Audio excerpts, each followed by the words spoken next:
Vendredi 4 mars 2022. Vous écoutez bien Akhbar al-Bled.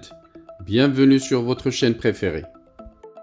Nous allons sur la ville marocaine Melilla occupée par l'Espagne. Nouvelle entrée massive de migrants dans cette enclave.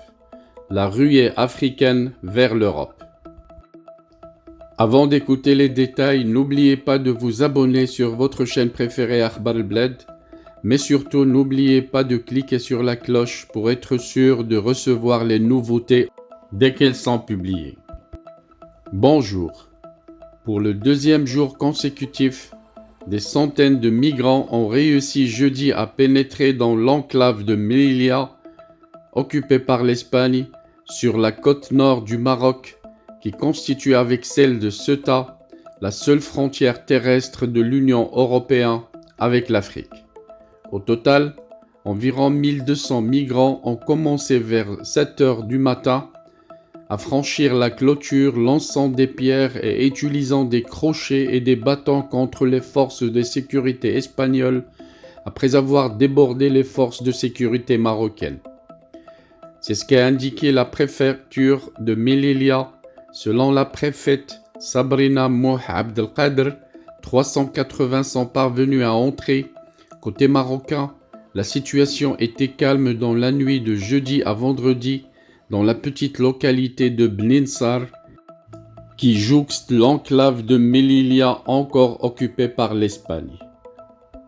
D'après ce qu'ont constaté les journalistes de l'agence française de presse, aucune présence de migrants n'a été remarquée sur les 15 km de route le long de la barrière frontalière hérissée de barbelés, ni dans le centre de Bninsar. Il s'éloigne d'habitude dans l'euphorie des collines avoisinantes, a précisé à l'AFP un membre de la section locale de l'Association marocaine des droits de l'homme. Agressivité. Cette nouvelle arrivée intervient au lendemain d'une tentative de franchissement d'environ 2500 migrants africains, la plus massive jamais enregistrée dans cette enclave. Selon les autorités, 491 y sont parvenus et étaient toujours jeudi dans l'enclave, dans un centre pour migrants. En 2 jours, plus de 800 migrants ont donc réussi à entrer dans cette enclave, contre 1092 en 2021. L'agressivité à laquelle nous avons assisté hier comme aujourd'hui n'avait pas été constatée en d'autres occasions, a dénoncé la préfète dont les services ont annoncé l'arrivée jeudi d'une centaine de policiers en renfort. C'est un fait très préoccupant. Cela fait des mois que ce type d'arrivée ne s'est pas produite et quand il y avait des tentatives, elles étaient repoussées en collaboration avec les autorités marocaines sans arriver à ce niveau de gravité. C'est ce qu'avait annoncé pour sa part le ministre espagnol des Affaires étrangères José Manuel Álvarez avec un ton très inquiet. À Rabat, le porte-parole du gouvernement marocain a assuré pour sa part que son pays effectuait un travail colossal pour surveiller ses frontières. Selon les autorités, 27 membres des forces de l'ordre espagnoles ont été blessés mercredi et 23 jeudi, tout comme 20 migrants mercredi et 32 jeudi. L'Association marocaine des droits de l'homme a fait état mercredi d'une trentaine de migrants blessés, dont 3 ou 4 grièvement, qui ont été hospitalisés. Environ 250 migrants refoulés de Melilla ce matin ont été transférés à bord de bus au centre de détention d'Arkaman. Il est probable qu'ils sont revenus après l'échec de leur tentative hier, a estimé jeudi un militant de l'Association marocaine des droits de l'homme. Les soi-disant frontières terrestres de l'Union européenne, Melilla et Ceuta, à près de 400 km plus à l'ouest, constituent les seules frontières terrestres de l'Union européenne sur le continent africain et font régulièrement l'objet de tentatives d'entrée de la part de migrants cherchant à rejoindre l'Europe.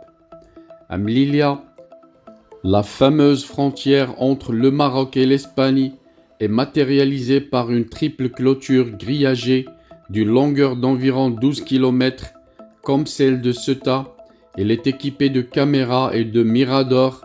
Ces entrées massives de migrants dans l'enclave interviennent moins d'un an après celle de mi-mai 2021 à Ceuta, de plus de 10 000 migrants, en grande majorité des Marocains, à la faveur d'un relâchement des contrôles frontaliers côté marocain. Ils étaient entrés à la nage par la mer ou au niveau de la digue marquant la frontière dans la Méditerranée.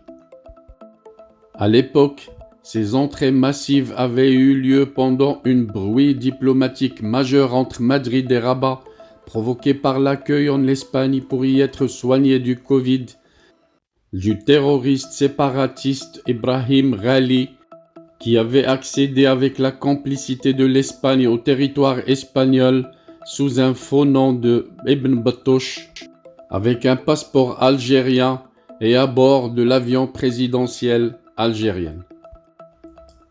Si les tensions se sont depuis apaisées et n'ont pas pris fin, et la récente conversation entre le Premier ministre espagnol Pedro Sánchez et M. Ghali en marge d'un sommet de l'Union européenne avec l'Union africaine à Bruxelles a fait grincer des dents à Rabat, cite le journal français Le Quotidien. En s'entretenant à Bruxelles avec le chef des séparatistes Pedro Sánchez, apporte la preuve que le Royaume du Maroc a eu raison de ne pas croire en les belles paroles des responsables espagnols, a notamment écrit le site marocain d'information Le 360. Rappelé pour consultation lors de la crise de Ceuta, l'ambassadrice du Maroc en Espagne n'est toujours pas revenue à Madrid.